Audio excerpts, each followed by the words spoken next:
En la actualidad hay más fronteras que jamás en la historia.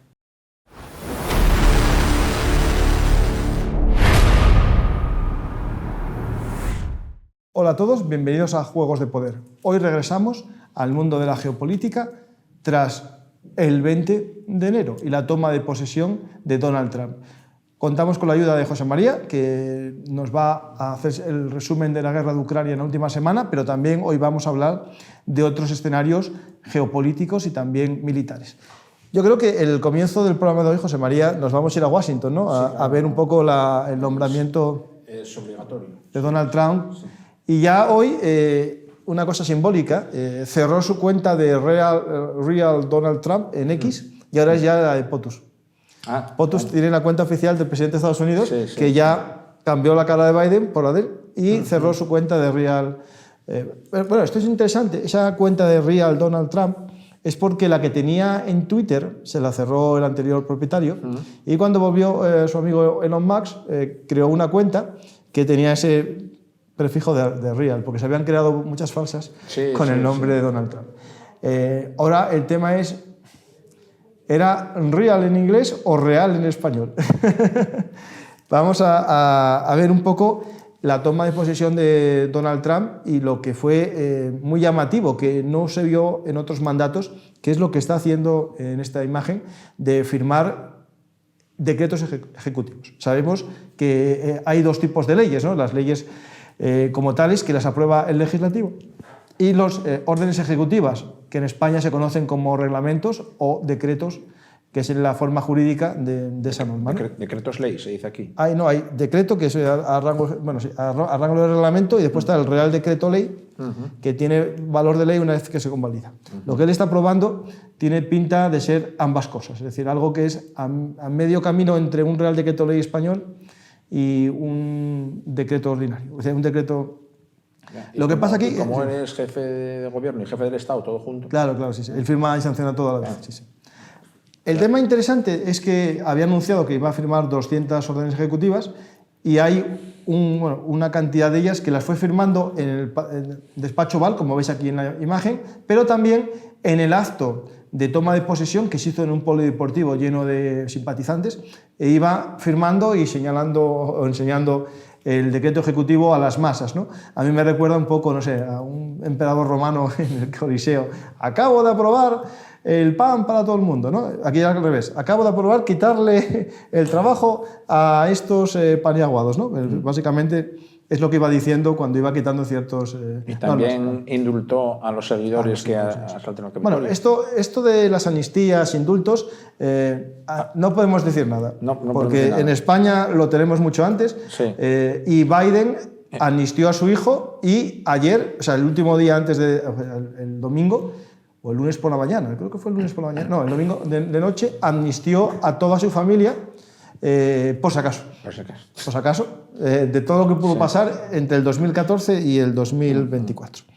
Pues tenemos órdenes ejecutivas, algunas geopolíticamente son importantes. Yo creo que si nos vamos a América, la más importante es la frontera de México, las órdenes de expulsión a los indocumentados, o mejor dicho, ilegales. Y otra que me parece muy importante en cuanto a un escenario geopolítico es la declaración de grupo terrorista de los cárteles del narcotráfico. Y esto nos puede llevar a un escenario que ya las novelas y los videojuegos...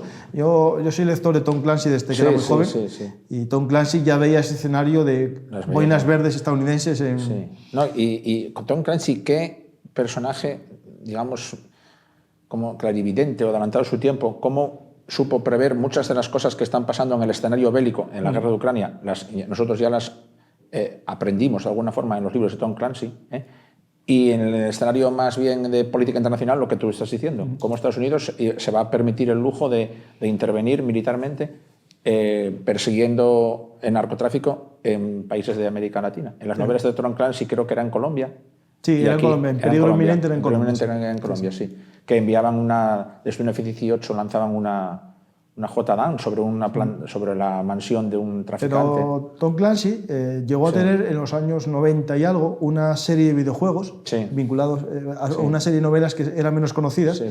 Op Center creo que se llamaba. Y había alguno que era de un escenario. Bueno, y de esas novelas fueron llevadas al cine, esa en concreto, y la protagonizaba Harrison Ford. ¿Y el título era también Peligro Inminente? Sí, creo Puede que ser. Creo que sí. Las de Tormenta Roja y esas no, porque eso ya tiene que ser una superproducción tremenda.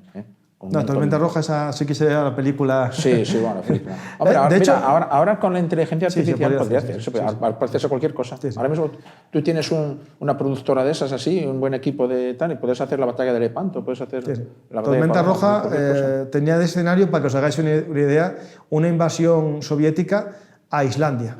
Para permitir la salida de los submarinos nucleares soviéticos sin problema al Océano Atlántico. ¿Qué pasó?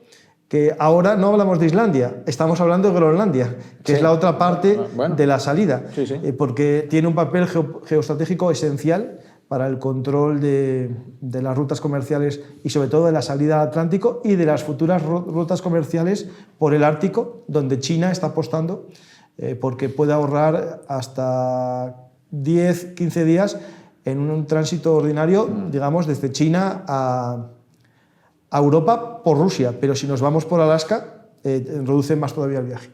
Entonces, ahí está ese escenario muy interesante que vincula con algo que tiene que ver con la independencia europea, ¿no? Es decir, Europa, tras la toma de posesión de Trump, que hay indirectas, por ejemplo, yo creo que hay una indirecta o una directa, que no sé cómo interpretar, que fue cuando le pregunta el corresponsal de la COPE en Estados Unidos, se logró introducir en la Casa Blanca y logró entrar en el despacho Oval cuando está firmando los decretos, ¿no?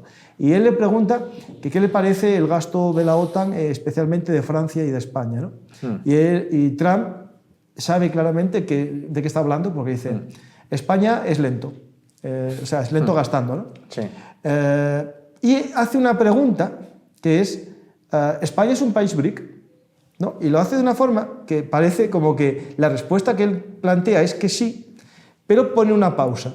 Y yo creo que lo que aprovecha es esta pregunta, primero para insinuar que España es un país que no está muy cercano o mejor dicho, está más cercano a otros lugares que a Estados Unidos. Que a Occidente. Claro, lo deja insinuar, pero después le sirve para enlazar con algo que él quería decir, pero no sabía cuándo decirlo, que era que quería imponer sanciones a los países BRIC. Bueno, sanciones no, aranceles. Del 100%, que es una burrada. Sí, pero él da a entender que en su cosmovisión que nos ve más cercanos al tercer mundo que al mundo libre. O un aviso, a navegantes. Ya, qué sé yo. Entonces, bueno, con la pausa o sin la pausa, España salió ahí en esa pregunta y se vincula a los BRICS. No en sí que España sea un país BRIC, sino que le sirvió para reflexionar sobre los BRIC y que cada uno ahí ponga sus... El problema es ese, es el problema en su mentalidad, en qué saco nos mete. Sí. Aunque no estemos, pero en qué saco nos mete. O insinúa que podemos acabar ahí. Sí. Pues los BRIC, ese tema esencial para entender la geopolítica, ¿no? En los BRIC hay que entender que no es un todo, porque la relación que tiene la India, que es uno de los BRIC, no es tan cercana como tiene Rusia y China, ¿no? Lo digo porque justo nada más tomar posesión hubo una videoconferencia de Xi Jinping con Putin para hablar de temas que no se ven. Es decir, es verdad que parece un trato muy cercano y se corta la visión. ¿Y de qué hablarían? Pues eso es el tema importante, de qué está hablando aquí Xi Jinping y Putin justo con la posesión de Donald Trump, ¿no? Es llamativo este enlace. Y nos vamos a ir acercando a Ucrania, sin saltar a Ucrania. Sí. ¿Qué te parece a ti lo que dice Donald Trump sobre el tema de Rusia y Ucrania? Bueno, a ver, yo lo interpreto, si yo fuera ucraniano, lo vería con cierta esperanza, un poco sin echar las campanas al vuelo y tal. Yo me estoy fijando que dentro de Ucrania ya, desde que Trump ganó las elecciones, hay como una especie de optimismo contenido, no basado en pruebas ciertas todavía, porque nadie sabe realmente lo que Trump va a hacer, ¿verdad? Pero ellos dan la sensación de que está corriendo como entre ellos los ucranianos un soplo de optimismo, de esperanza con respecto a lo que Trump va a hacer. Y las primeras señales, pocas, que Trump está dando él mismo no, pero sí personas de su entorno, de su equipo, cercanas a él, pues invitan a pensar quizás en ese optimismo, en esa esperanza para Ucrania con respecto al desenlace de la guerra, ¿no? A ver, los ucranianos hay que tener en cuenta que al final quedaron bastante desengañados de la gestión de Biden, porque yo creo que Biden fue un poco, te quiero mucho, pero pan poquito. O tengo miedo. O tengo miedo a ir demasiado rápido. Bueno, vale, bien, sí, pero a la hora de la verdad ellos se sintieron, me da la sensación de que se sintieron un poco defraudados. No les queda más remedio que agradecerle a Biden todo lo que envió, pero ellos esperaban mucho más.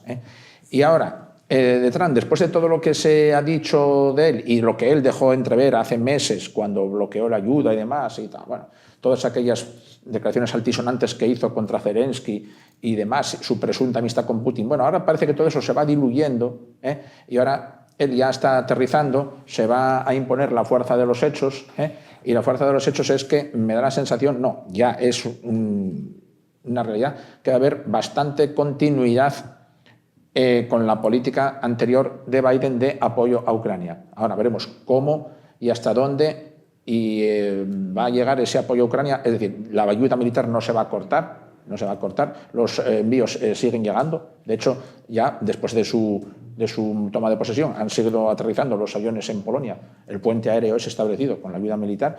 Las últimas decisiones de Biden aprobando envíos extraordinarios, aprobando la decisión de usar las armas de largo alcance dentro del territorio ruso, fueron consensuadas con el equipo entrante de Biden, y entre sus asesores, portavoces, secretarios in pectore, el enviado especial Kate Kellogg, otro, ¿cómo se llama? El futuro secretario, o ya lo es, secretario de Estado, Marco Rubio, el de Defensa,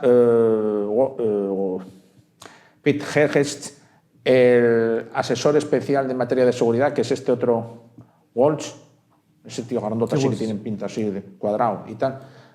Todos parece que coinciden en el principio ese de paz a través de la fuerza, ¿vale? Que sí, todos dicen que hay que llegar a la paz, pero que esa paz evidentemente ya no, ese eslogan de campaña de Trump de paz en 24 horas, yo voy a conseguir la paz antes incluso de ser nombrado. Ya va 100 días. No, eso ya se va posponiendo, ¿vale? Ya no van a ser 24 horas, tampoco ni siquiera van a ser 100 días, eso ha pasado, sería otro eslogan que ha pasado. Sí, pero la semana pasada la mejor vida, aún lo dijo, bueno, pero ya todo el mundo, él mismo admite que 100 días no van a ser, ¿verdad?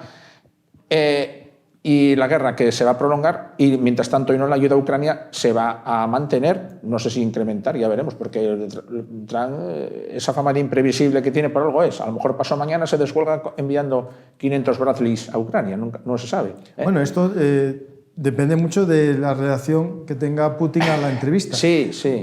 Y él ha dedicado a Putin palabras así un tanto ambiguas. Por un lado dice que quiere entrevistarse con él, pero por otro lado le ha dedicado frases y palabras poco amables, que suenan un poco a advertencia, sino amenaza. Las palabras básicamente, me acuerdo más o menos lo que dijo, fue que Zelensky está dispuesto a ceder algo, mientras que Putin no quiere ceder nada. Claro. Y parece que no le importa el millón de muertos, el millón de bajas rusas, ni cómo se está hundiendo la economía y cómo la inflación está creciendo. Es que está diciendo que Putin que está echando a perder su país, literalmente, por mantener sus ansias imperiales en la guerra. Y otra cosa que yo ya comenté aquí hace tiempo, que a la hora de negociar y ceder, con respecto a lo que Trump exija, Zelensky está en condiciones de ser mucho más flexible y de, vamos a decir vulgarmente hablando, bajarse los pantalones ante Trump de lo que puede serlo Putin. Porque, a ver, Zelensky, por ser quien es, por estar en la posición que está, por depender mucho más de Estados Unidos, no se le van a caer los anillos en ningún momento para cumplir a la orden, al pie de la letra, prácticamente todo lo que Trump le exija. Pero claro, Putin no es lo mismo. Claro, esto, aquí hay una foto de Zelensky. Putin se va a ver mucho más atado y condicionado por su propio estatus de ¿qué? De gran autócrata, de gran país que aspira a ser todavía la gran superpotencia y tal. Entonces va a ser para él muy, muy, muy difícil, casi imposible, aparecer como alguien que se subordina, que accede, que cumple religiosamente lo que el gran enemigo, el antiguo enemigo, Estados Unidos, le exija. Entonces, claro, ahí Zelensky juega con mucha ventaja. Sí, sí. Pues hablando de Zelensky, antes no estamos en Ucrania, pero bueno, como se une con esta imagen que está puesta en pantalla, en Davos, en el encuentro este de millonarios y gente que habla de economía, que un día van a invitarnos a nosotros para que... ahí Zelensky en Davos dijo una cosa interesante, que es el tema de la necesidad para hacer cumplir el alto el fuego, si se realiza un alto el fuego con una zona de contacto de más de 1000 kilómetros, unos 200.000 soldados europeos que sirvan como cascos azules o algo similar. O fuerza de interposición. Sí, para mantener las fronteras alejadas entre ellos, ¿no?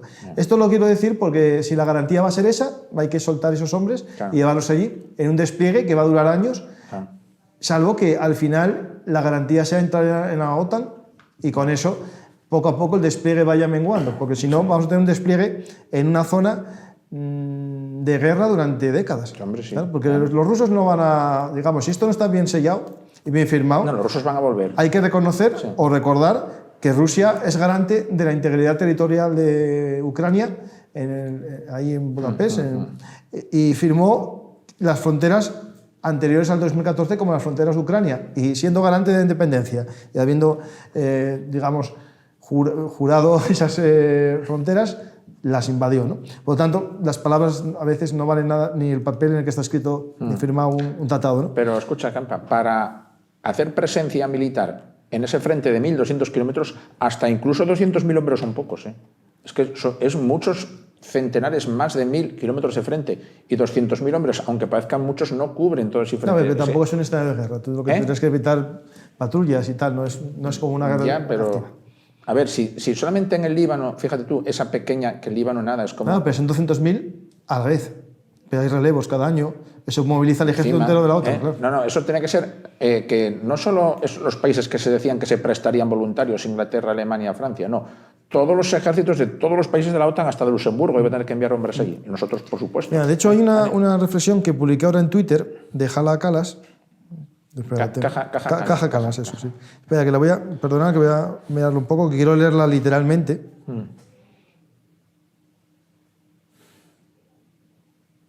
La alta representante de la Unión Europea, Caja Calas, dice lo siguiente. El presidente Trump tiene razón en decir que no gastamos lo suficiente. Es hora de invertir. Rusia es una amenaza existencial. La educación y sanidad están en peligro si no invertimos en defensa. Esto lo acaba de decir Caja Calas hoy, que es nuestra alta representante, digamos, la jefa de las relaciones internacionales de la Unión. Vale. Sí. Por lo tanto, Europa tiene que empezar a invertir en defensa. Invertir en defensa no es gastar, porque también lleva un I+D, una generación de riqueza en los países. ¿Qué podemos decir en Asturias, ¿no? En nuestras fábricas de armas, cómo generan también empleo en Asturias. Es ver cómo se deja de gastar en alguna cosa y se dirige el gasto a algo que nos puede dar seguridad. Invertir en infraestructuras, en obras públicas. Alguien dirá, bueno, ¿y construir un túnel para qué? Bueno, pero el túnel está dando un servicio. No, siempre hay gente que va a decir, ¿para qué? Algo. Para todo, sí, en todo. Sí. Eso es lo malo que hay. La democracia es elegir... Y si damos subvenciones al cine, ¿yo para qué? Claro. Yo también me hago la pregunta. Y el del cine dirá, pues sí. Claro. Entonces, la democracia es intentar, por el bien común, gestionar el dinero público, ¿no? Sí. Pues vamos a pasar a otro escenario que fue noticia y es noticia, no dejará de ser noticia, que es Israel y Gaza, ¿no? Todos sabemos el acuerdo que hablamos la semana pasada, se firmó y el domingo se produce el primer intercambio de rehenes. 3 chicas, Ronnie Goning, Emily Domani y Doron Steinbrecher, 3 chicas que fueron secuestradas el 7 de octubre, una en un kibutz donde vivía, y ahí sufrió la amputación de los dedos de la mano al salvar a su perro, creo que fue, intentar salvar a su perro. Me parece que esa chavala que le cortaron los dedos justo antes de liberarla. No, yo lo que oí fue en el combate. Pero es verdad que venía con un guante, no sé. No, es que ella cuando la soltaron enseñó la mano y estaba recién vendada. Estaba vendada, lo que no sé si tenía sangre. Bueno, ya, hombre, pero si esto ya fue hace un año, ¿qué iba a tener? ¿Conservar los vendajes durante un año? Yo lo que había oído, que me había contado un israelí, era que lo perdió en el kibutz. Pero bueno. Mira, no lo sé, voy a dejar ahí. Después las 3 chicas, una estaba en el festival de música, es decir, son chicas que no son militares, son chicas civiles que fueron secuestradas y quién sabe lo que les pasó en este confinamiento largo. por nada, digamos, cuidadín con las palabras porque hay gente que está hablando ahora de intercambio de rehenes, ¿no? Es decir, los rehenes israelíes con los rehenes de Hamás. Realmente, por cada rehén vivo o muerto israelí van a intercambiar 31 activistas palestinos que están en las cárceles. Y aquí, hablando con israelíes que conozco, me comentan, claro, que hay cierto enfado, alegría por un lado por la liberación, pero enfado porque se están liberando gente con delitos de sangre. Claro. A mí me contó un español que casi muere en un atentado en Israel, en un autobús, lo perdió por un minuto y cogió el siguiente. El que planeó esa bomba, que murieron más de 20 personas en el autobús, es uno de los que se intercambió el domingo. Es decir, es un intercambio extraño, ¿vale? Es decir, pero Israel, aunque tiene un discurso de no negociar, la realidad es que es el país que más negoció porque tiene un problema de dar mucho valor a su población, porque son pocos, y por lo tanto intercambia cosas que yo no veo a Estados Unidos intercambiando como en el 2006 un prisionero, o sea, un rehén, era prisionero, pongamos, porque era militar, por 1.100. No veo a Estados Unidos haciendo esa negociación. O España, cuando por desgracia secuestraron a Miguel Ángel Blanco y obligaban al Estado español a acercar los presos o lo mataban, España no cedió al chantaje.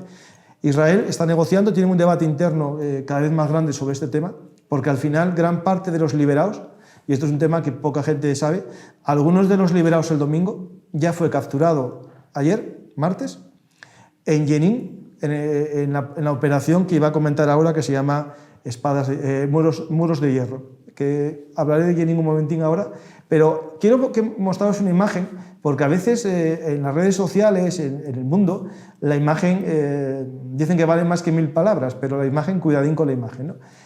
Hay unos vídeos que estuvieron circulando de cómo se fueron intercambiando, llegando los rehenes en unas furgonetas blancas y todo rodeado de población gazatí, muy contenta con el régimen de Hamás, ¿no? Hay toda la población, miles de personas arremolinadas,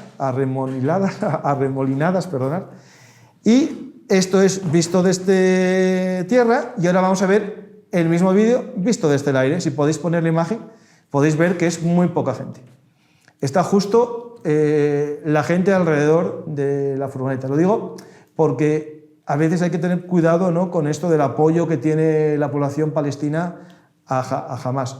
Es decir, no sé qué fuerza tiene realmente, porque hay que ver que tuvieron un régimen bastante teocrático y autoritario durante su mandato.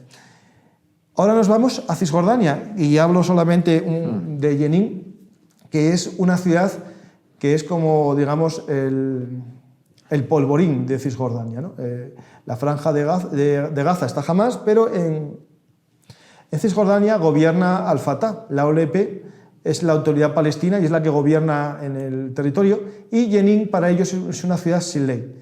De hecho, no salió en los medios de comunicación mucho, pero en prensa internacional y en prensa israelí sí, y también en la cuenta oficial de Twitter del movimiento Al-Fatah. El 12 de diciembre comenzó una operación policial a gran escala por parte de la autoridad palestina en Jenin contra la Yihad Islámica, Hamás y la Brigada de Jenin. Son grupos islamistas que controlan el campo de refugiados y la ciudad de Jenin. Y durante un mes no pudo la autoridad palestina, digamos, tomar el control, y ayer Israel da comienzo a esta operación Muro de Hierro para acabar con el control de estos grupos de la localidad. Lo que estoy diciendo es que acuden en ayuda de la autoridad palestina. Es una relación extraña porque la autoridad palestina, por un lado, critica a Israel, pero por otro, le está haciendo su trabajo. Y hay un memorándum o un documento público que publicó Al-Fatah en su cuenta de Twitter, que lo tengo en mi Twitter de Benun Artis, del 12 de enero, en el que dice que Hamás quiere repetir en Cisjordania lo que hizo el 7 de octubre en Gaza, es decir, por el bien de Irán, destruir el futuro del pueblo palestino. Quiero esto explicarlo porque a veces el escenario es más complejo de lo que pintamos muchas veces de buenos y malos, ¿no? Es decir, la autoridad palestina, aunque se lleve mal con el ocupante, que es Israel, se lleva peor todavía con Hamás, Hamás, Yihad Islámica y otros grupos que hay en su interior. Pues hasta aquí hablamos de otros escenarios, porque hay muchos temas más que contar, pero iremos poco a poco hablando de ellos. Bueno, una noticia que no sé si sabes tú, esta semana, es decir, el viernes creo que fue, mataron a 2 jueces del Tribunal Supremo de Irán, sí. Y los mató un policía. O 3. Yo oí 2. Yo oí que había uno gravemente herido que muriera. Bueno, a lo mejor murió después. Puede ser. Y los mató un policía iraní cansado con el régimen de los ayatolás. Lo digo porque esto empieza a mostrar problemas que están ahí y normalmente las dictaduras o acaban con el dictador en su cama muerto o acaban en una revolución. Vamos a ver cuál es el futuro de Irán, pero Irán está claro que tenía 2 poderes y uno supuesto, sus misiles o cohetes, que eran el arma definitiva, y vimos que no fueron tan efectivos en los ataques a Israel. Sus fuerzas proxy, Hezbollah, Hamas, los hutíes, Siria, que vemos que acaban de quedar destruidos todos menos los hutíes, pero poco van a hacer. Y por otro lado, la amenaza nuclear, que aquí es un escenario que tenemos que estar atentos a qué va a pasar no quiero decir en un futuro lejano, en un futuro muy cercano con el proyecto nuclear iraní. ¿Qué pasará? ¿Trump dejará desarrollar el arma a Irán? ¿Permitirá a Israel atacar? ¿Atacará conjuntamente Estados Unidos con Israel? Es un escenario que está ahí. Yo no soy pitoniso, no sé lo que va a pasar. Yo estoy un poco, no digo a favor exactamente, aunque me parece bien, pero bueno, sí, a favor, ¿vale? De un ataque conjunto Estados Unidos-Israel. Y si no es conjunto, Estados Unidos dejará manos libres a Israel y le proporcionará a Israel toda la infraestructura necesaria para que Israel... Sí. El problema es que hay una cosa técnica. Las bombas estas que tienen antibúnker, las grandes, las que perforan 60 metros, necesitan un bombardero tipo B2. Y Israel solo tiene... Bueno, puede llevar un Hércules. Bueno, pero si no, muy fácil, hacen como la película Top Gun Maverick. Mandan a unos pilotos expertos que lancen una bomba por el conjunto de ventilación y que entre por ahí. No, la opción es lanzar... hay una cosa que lo explico rápidamente. Israel descubrió o ya realizó un ataque que nos puede aventurar lo que va a pasar esto. Lo llaman, es que no me acuerdo el nombre técnico, es bombardeo en repetición. Es decir, las bombas antibúnker lo que hacen es atravesar 50 metros de tierra, ¿no? Perforan el suelo y estallan dentro. Otra. En el ataque al líder de Hezbollah en Beirut, lo que hicieron fue lanzar consecutivamente bombas tras bombas tras bombas durante 20 minutos, 30 minutos, para que vayan perforando cada vez más el agujero. Van percutiendo en el mismo sitio. Van, digamos, escarbando. Y eso puede ser lo que hagan en un ataque a un búnker. Lanzar bombas, digamos, de perforación de 5 metros que vayan poco a poco abriendo el hueco. Eso es lo que puede pasar. Pero para eso tienes que tener una superioridad aérea completa, que ya tienen, porque en Siria no quedan sistemas antiaéreos. En Irak no hay. Y estaban en tratos de comprarlos con Corea del Sur, unos sistemas antiaéreos coreanos, pero van a tardar 2 años en llegar. Por lo tanto, tiene una ventana abierta para hacer eso. Y la ventaja que tiene esta vez Israel es que al no haber espacio aéreo sirio, al no tener casi aviones Siria, ni tampoco tener antiaéreos, puede meter sus aviones de combustible. Por lo tanto, podemos estar cerca de ese escenario. Los aviones cisterna, quieres decir. Sí. Por eso, cuidadín con pensar que en Gaza Israel se vio forzado a firmar, que es verdad, en parte, porque está firmando lo que no quiso firmar hace un año, lo de 31. Ya. Pero puede ser que sea para cerrar un frente. Yo creo que sí, es que lo comentamos el otro día, como un gesto también del gobierno israelí de concesión, de buena voluntad a Trump ahora que entra, para que luego Trump le deje las manos libres a Israel y le apoye, porque como no le va a estar detrás de él con su infraestructura. Había una medida para atacar Irán. Que me parece polémica, que firmó, que nadie habla de ella. Incluso en algunos periódicos israelíes lo llaman colonos combatientes, ¿no? O colonos violentos. Biden había puesto una sanción a los colonos que disparaban a los palestinos o que tenían, digamos, actos violentos contra los palestinos, y Trump los amnistió, les quitó las sanciones. Y eso sí que tiene que ver un poco con este apoyo al ala más radical del gobierno de Netanyahu. Que Netanyahu, hay que recordar que es casi el más moderado del gobierno, no digo de Israel, del gobierno. De Israel hay gente muy moderada, pero que tener en cuenta que tras el 7 de octubre hasta los más pacifistas de Israel tienen miedo ya a una paz con sus vecinos, porque no se van a fiar nunca de ellos. Lo digo porque yo hablé con un superviviente de un kibutz justo al lado y que él era pro paz y tenía a palestinos de Gaza en su casa trabajando y eso, y a cambio se le cayó la venda de los ojos. Bueno, sí. Bueno, la venda o la esperanza, ¿no? Porque ellos también quieren vivir en paz, es un tema complejo. Pues vamos a Ucrania y nos situamos un poco en el mapa de frente de batalla. Sí.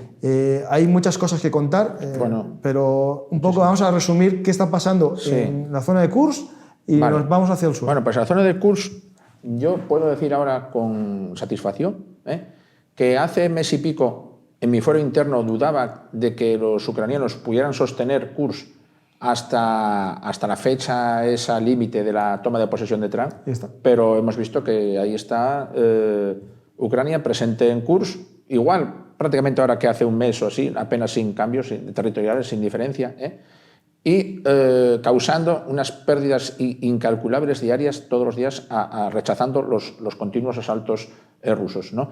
Y hay que poner de manifiesto, a ver, yo he oído versiones que no comparto, pero que, bueno, voy a digamos, ponerlas de manifiesto, de que los rusos, que parece que nunca les importó la presencia ucraniana en Kursk. Bueno, yo no puedo admitir eso. Si bien en las primeras semanas fueron tomados por sorpresa, a partir de ahí empezaron a enviar toda clase de unidades para echar a los ucranianos de Kursk. Y de hecho, ni más ni menos que llamaron a los coreanos, 10.000, 12.000 coreanos, para hacer... Norcoreanos, perdón, sí. Para hacer de carne de cañón. Y precisamente es en Kursk donde los rusos están empleando todavía, masas de blindados, de carros, de tal, que ya no emplean en otros frentes, ojo, porque ya están empezando a carecer de ellos, no por otra cosa, pero en Kursk todavía sí los emplean y todavía son destruidos uno tras otro, todos los días, ¿vale? Y Ucrania, ¿cuál es el secreto del éxito de Ucrania en Kursk? Bueno, el secreto del éxito es muy sencillo, no es que tenga gran número de tropas, no, es que tiene las tropas mejores y más escogidas en Kursk. ¿Por qué? Porque Ucrania apuesta estratégicamente y políticamente por mantener Kursk. Y dices tú, bueno, pero Ucrania entonces está resignada a perder algún territorio propio en otros puntos del enorme frente, pero aún así a mantener Kursk, pues yo diría que sí. Ucrania está perdiendo Toretsk, es cierto, está perdiendo Toretsk, pero Ucrania está dispuesta a perder Toretsk antes que perder Kursk. Claro, esto hay que pensar en una futura negociación, imaginamos una futura negociación, puede que Rusia, si tiene que ceder algún territorio de Ucrania, ceda algo en Gerson o en Zaporilla, antes que ceder algo en el Donbass. Sí. Entonces, al final, si se sabe que en el Donbass Rusia no puede, digamos, dejar de no exigir ese territorio porque es la causa de la guerra para ellos, Ucrania dice, espera, yo aquí esto lo voy a perder o no lo voy a ganar, prefiero debilitar su poder, porque al final, imagina una negociación que ahora se logre dentro de un año. Si Ucrania tiene parte de Rusia, le puede decir, espera, tú me vas a dar a mí algo a cambio de ese territorio ruso que tengo. Porque si no, claro, no va a haber una negociación. Es lo que decía Trump. Zelensky está a punto, va a reconocer alguna pérdida, pero Putin no quiere reconocer ninguna pérdida, porque va en una dialéctica, y esto es importante entenderlo, que las fuentes prorrusas no paran de informar, o mejor dicho, de desinformar, que es que Rusia está avanzando y ganando. Y eso es indiscutible, pero avanza a una velocidad que hasta los propagandistas rusos... Sí. Yo puse en mi Twitter un vídeo del decano de periodismo de la Universidad de Moscú diciendo que cuidadín cuando se usa la historia como referente, porque la Unión Soviética avanzaba kilómetros al día y nosotros avanzamos metros al día. Claro. Y no se puede usar ese referente. Sí. Es decir, y esos metros que avanza el día los avanza específicamente en un sector muy concreto y muy localizado del frente, que es el frente de Pokrovsk. Pero en otros lugares... por ejemplo, todo el enorme frente del Dnieper, ahí las líneas no se mueven. Todo el enorme frente de Zaporilla, que es todo el corredor sur, las líneas no se mueven. Otros espacios del frente, los movimientos son muy escasos también. El frente de Kharkiv, el frente de Lugansk, ahí algo hay, pero nada es... Torex, que puede ser de tamaño polasiero, más o menos. Un poco más. Un poco más, Sí, pero un poco más. sí, es decir, poco más. por las naves industriales. Torres llevan 3 meses. ¿O 4? No, a ver, no. No, el casco. Vale, el casco urbano ya empezaron a meterse en agosto. En agosto en la cárcel aquella que había. Sí. Pero de un mes para acá tienen arrinconados a los ucranianos en el extremo norte de Torex, en las instalaciones estas mineras de la mina Torexka, el distrito de Krinske, y yo ya, daba casi ya por hecho caído Torex hace un mes, pero es que no acaba de caer Torex porque los ucranianos todavía aguantan ahí en ese último distrito, en ese 10% de edificaciones que les quedan, la mina Torexka y los terricones, esos dichosos terricones, que son las escombreras. Bueno, pues ahí todavía ellos están estableciendo una última defensa, que a los rusos les está costando mucho reducir. ¿Está llamada a ser reducida? Yo creo que sí, que está llamada a ser reducida, pero todavía no. Todavía no. Pues, y espera, para concluir con Kursk, decía yo que ahí Ucrania envían las mejores, yo creo, unidades que tienen más eficaces y más expertas. Entre otras, ahora mismo están allí, si no todas las brigadas al completo, elementos de la ya conocida por todos 47 mecanizada, la 36 de Infantería de Marina, que esa ya es gloriosa dentro de Ucrania, y la 82 y la 95 de asalto aéreo, que son brigadas muy de choque. Y hay más también, pero bueno, esas son las que... ¿Los pájaros de Maidán dónde están? ¿Perdón? Los pájaros de Maidán. No, pájaros de Maidán es una unidad de drones. No, pero ¿dónde están? Ay, no te sé decir, puede que estén en Kursk también. Vale, es que lo digo pero porque... los se van moviendo. Vale, no, lo digo por una cosa, porque vi un vídeo que me llamó mucho la atención, no sé si lo viste. Tengo que buscarlo, porque para hoy de noche ponerlo en frente de batalla. Era los drones, estos que llevan un proyectil de mortero debajo, buscando una pieza de artillería, uno de ellos golpeaba el cañón, lo hacía estallar, y otro dron, manejado por el mismo piloto, entiendo, volvía al cañón, se acercaba, veía si estaba roto el cañón, y si estaba roto el cañón se marchaba para buscar otro objetivo.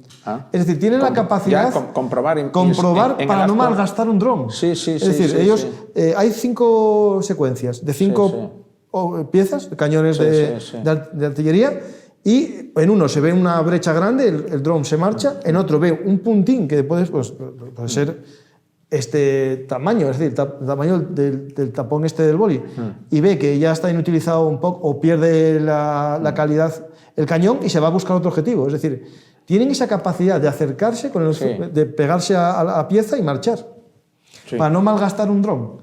Es decir, esto lo digo porque me parece muy llamativo. ¿Sí?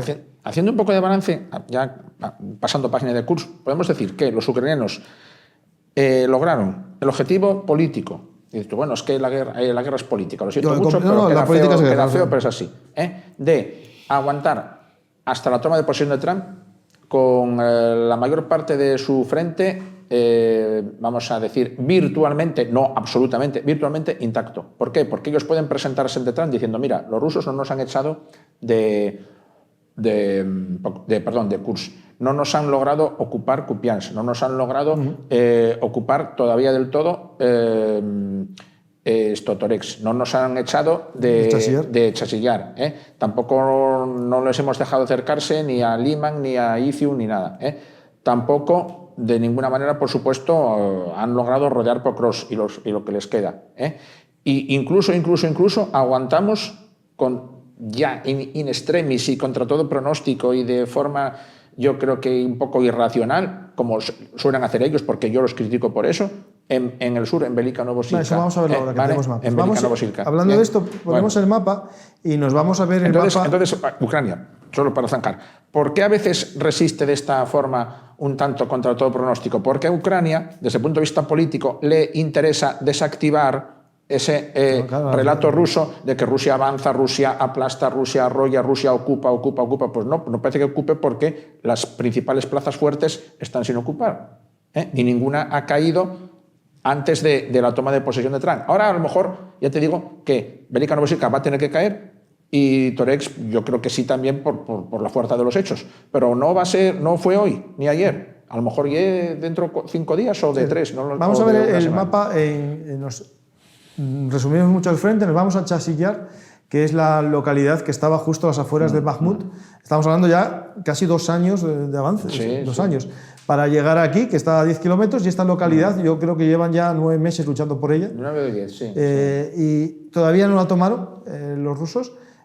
Los ucranianos recuperaron una pequeña franja al sur hasta lo que sería el canal, pero que ahí son unas tuberías al aire libre, y hay un búnker de la época soviética ahí, que no sé cómo estará ese búnker.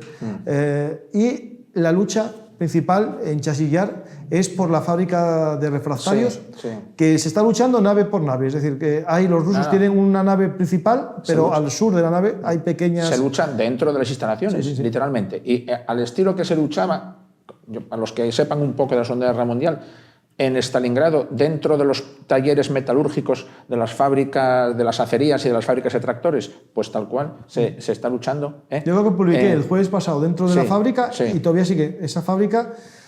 La nave principal donde se grabó está por los rusos, pero la nave que estaría, digamos, adyacente, unos pequeños talleres, están en manos ucranianas y en zona gris. Por lo tanto, en una semana no avanzaron ni 50 metros. Cambiaron de manos días atrás también. Sí, hace 2 semanas estaban... Sí. Y no sabemos cómo va a evolucionar eso. A ver, la tendencia en general indica que los rusos progresan. Ahora que si de aquí a 2 días Ucrania da un golpe de mano y recupera parte de la fábrica o toda la fábrica, pues no lo sabemos. Pero esto hay que entender que progresa a un coste de vidas humanas muy alto. Rusia empieza a tener vídeos que se están filtrando, vídeos muy problemáticos que intentan edulcorar de alguna manera, pero, por ejemplo, vimos un vídeo por ahí que, según lo que se dice, son soldados que van con muletas al frente. No sé si lo visteis el vídeo. Sí, claro. Que los mandan destinados al frente y van con muletas. Y hay otro vídeo en la retaguardia, en Tula, de unos soldados que supuestamente se negaron a avanzar y fueron llevados a la base, o estaban en la base y les estaban pegando les estaba pegando un policía militar bien dados y con descargas eléctricas, y uno de ellos estaba con un bastón intentando mantenerse en pie con el bastón porque debe estar inválido, y yo creo que les mandaban volver a la unidad de combate. Y ellos debían estar diciendo que no, que estaban lesionados y que no iban a volver, y les estaban dando de lo lindo. Estas son imágenes que alguien dirá, ¿Ucrania también lo hace? Bueno, claro que sí, Ucrania también tendrá este problema, pero Rusia es la que va victoriosa, es decir, la que en teoría no tiene que tener este problema. Rusia sabemos que es un país poderoso, Ucrania es un país pequeño. O sea, así es lo que nos podemos simplificar, ¿no? Rusia era la segunda potencia mundial y Ucrania era la 24 o 25 militar, que realmente no era ni para tanto. ¿Qué pasa? Que Ucrania tiene que sobrevivir y Rusia tiene que intentar conquistar a su vecino, y va a tener un problema cuando empiece a acabarse los reclutas por dinero, que son los probes de Rusia, que van por los 30.000 euros que les prometen, que realmente a ver cómo los van a cobrar, porque solo lo cobran si mueren, pero están desaparecidos en combate, ¿no. Y claro, y ellos no recuperan los cuerpos muchas veces. Ucrania sí que recupera los cuerpos. El otro día lo comentaba un invitado al programa de Andriy, no me acuerdo cómo se llamaba, que estaba en los Azov. También los Azov yo creo que tienen otra política y forma de proceder como particular, ¿no? Pero que ellos tienen hecho misiones solamente para recuperar restos de cuerpos. Bueno, eso es el esprit de corps de una unidad. Si tú quieres mantener la moral de combate, tienes que mantener lo que todas las grandes unidades, que es no dejar un hombre atrás, ¿no? Pero estamos viendo en este vídeo, sobre todo vídeos de rusos, porque los ucranianos o no los hay tantos, porque, a ver, aquí esto hay que ser un poco inteligente y objetivo. Es decir, yo si veo a un soldado ruso que pasa al lado de un herido y pasa de él, es porque un ucraniano lo grabó. Pero si los ucranianos lo hiciesen, los rusos también tendrían drones grabando y mostrándolo. Y no se ven. Podrían mostrarlo todo, pero no lo muestran porque yo creo que no ha asistido. Esta semana asistimos a algo que me pareció dantesco, deleznable, y que hay gente que lo justifica, que es la decapitación de al menos 4 cabezas de soldados ucranianos que se creen que estaban fallecidos, y les cortaron la cabeza para ponerla en unos palos y posar en fotos. Y hay fotos y vídeos de esos soldados posando con los cráneos, bueno, las cabezas. Las cabezas, sí, porque eran con carne, y posa toda la unidad. Y eso es algo que muestra una barbarización por desmoralización. Eso entiendo que es una desmoralización completa. Yo no sé qué te diga. En las primeras semanas de la invasión, los hechos de Bucha estaban ocurriendo en las primeras semanas de la invasión. Todavía. Sí, pero hubo un tiempo que esto no lo vimos. No, bueno, no. Esto, yo creo que ahora se están viendo más porque lo graban ellos. Es decir, lo graban y lo muestran. Y lo exhiben, claro. Es decir, no es que lo grabe un ucraniano, lo graba un ruso. Todo lo que estamos viendo es porque los rusos nos lo muestran. Claro. Y lo ponen en sus canales y ellos se jalean y se aplauden y se alegran y tal. Y, por ejemplo, después está el mundo de las fake news.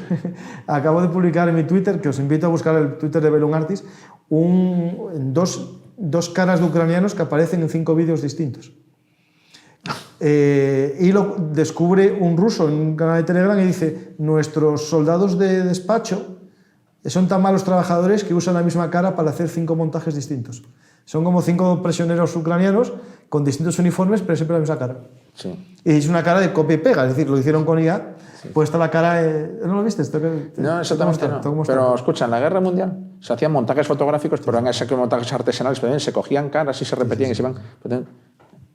Pues ahora lo hacen para el TikTok, para todas estas cuentas. A lo mejor una la publican en TikTok y otra la publican en Twitter. Y entonces piensan que no se va a dar cuenta. Que la gente no va a casar, que no va a darse cuenta. Pues lo casaron los rusos.